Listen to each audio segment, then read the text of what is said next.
Grabe naman! Di ko alam kung anong masamang spirito ang sumabi sa akin at nagawa ko to. Kasalese ng kasaleses, hoy! Kagigising ko nga lang pala dito kasi meron kaming event sa school. Isa kasi ako sa center of attraction doon. O diba, ang bilis ko magbihis. Late na kasi ako dito. Uy, grabe, ang gwapo si James Reid. At nasa labas na nga pala ako ng bahay. Tingnan nyo, para lang akong tutubi. Sumakay na nga rin pala ako sa sports car Mio ko.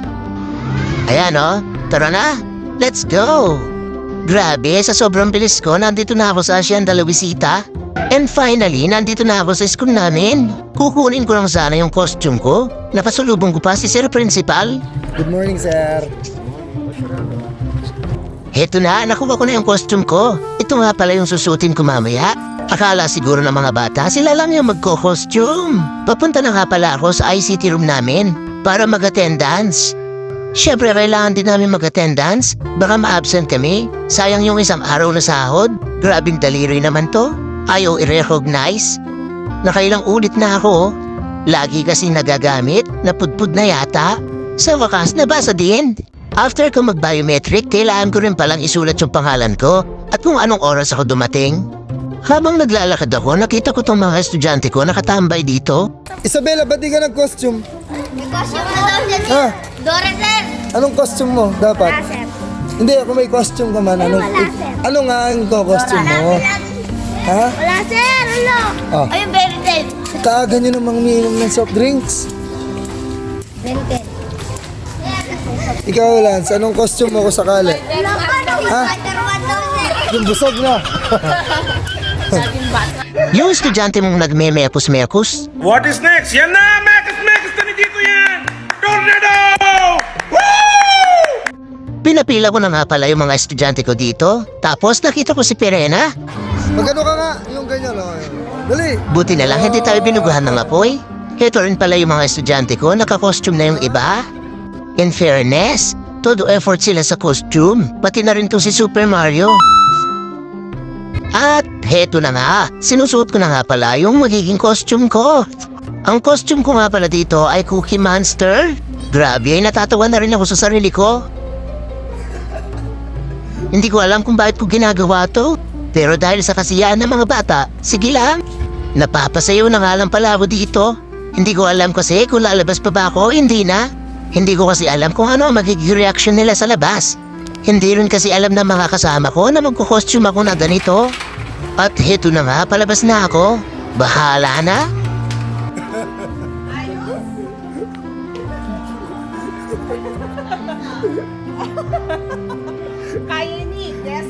Lods! Oh, diba? Pinuntahan ko nga pala yung master teacher namin sa loob. Akala din niya nababaliw na ako. Papunta na nga ako sa court, nakita ko pa yung idol kong vlogger. Idol, ka-farmers! Ayan, oh. Ito po yung promotor. Ayan, oh, pinasuot po sa akin, Cookie Monster. Hindi lang talaga ako teacher, pinagkamalan na akong baliw. At dito, tinawag ko yung mga advisory pupils ko para magpa-picture. Ang hirap din talaga pag pabibuti ng advisor mo. Bro, ano sabi mo yung costume ko? Yes, ano masasabi mo sa aking costume? At nasa harap ko na rin pala ang sobrang sikat na superhero, si Superman. Supergirl. Ay, basta, grabe guys. Di ko na kinaya yung init. Paano ba naman? Sobrang kapal ng costume ko. Ang hirap palang maging pabibo. Bumalik na nga pala ako sa court kasi nakita ko na si Sir Principal.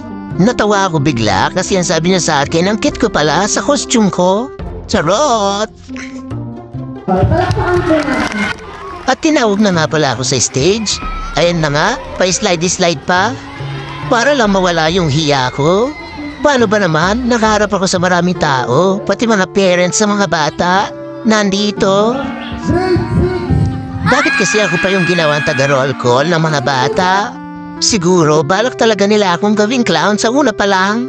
Pinapila na rin pala yung mga bata kasi malapit na mag-start yung judging. Tapos nakita ko tong mga to. Sabi ko ako ang videohan, pero sila yung nasa video. Ang cute talaga naman ng mga batang to, nakakagigil. Sobra talaga yung init, buti na lang may electric ban sa court. Sa wakas, nag-start na yung judging. Pinapaakyat na sila sa stage para naman makita nila kung gaano kaganda yung mga costume ng mga bata. Nandyan si Spider-Man, si Incredible Hulk, at si Batman. Siyempre, hindi rin mawawala ang mga Disney princesses natin. O diba, ang ganda ng buhok. Meron din nga pala tayong mga animal-inspired costume. Ang cute nila, kamukha ko. Nagsama-sama na nga pala dito yung mga Spider-Man. Sana lang hindi sila magsaputan. Okay, Tans? Ano naman kaya ang klaseng gagamba to? Umakyat na nga rin pala yung mga madadanda at gwapo kong estudyante. Alright! Pina-announce na nga pala dito kung sino yung mga nanalo. Pumapalakpak pa nga siya dito, hindi niya alam siya na pala yung nanalo. Grabe talaga yung lakas na Incredible Hulk. Nanalo nga din pala yung estudyante ko. Nung costume niya nga pala dito ay Tinkerbell. Paakyat na nga pala siya sa stage. Nagtataka ako bakit di siya lumilipad. Charot, ito nga pala ang pinaka-focus ng program na to. Ang kawilihan sa pagbabasa. Nag-costume ang mga bata ayon sa mga tauhan sa isang kwento. Ngayon, alam nyo na.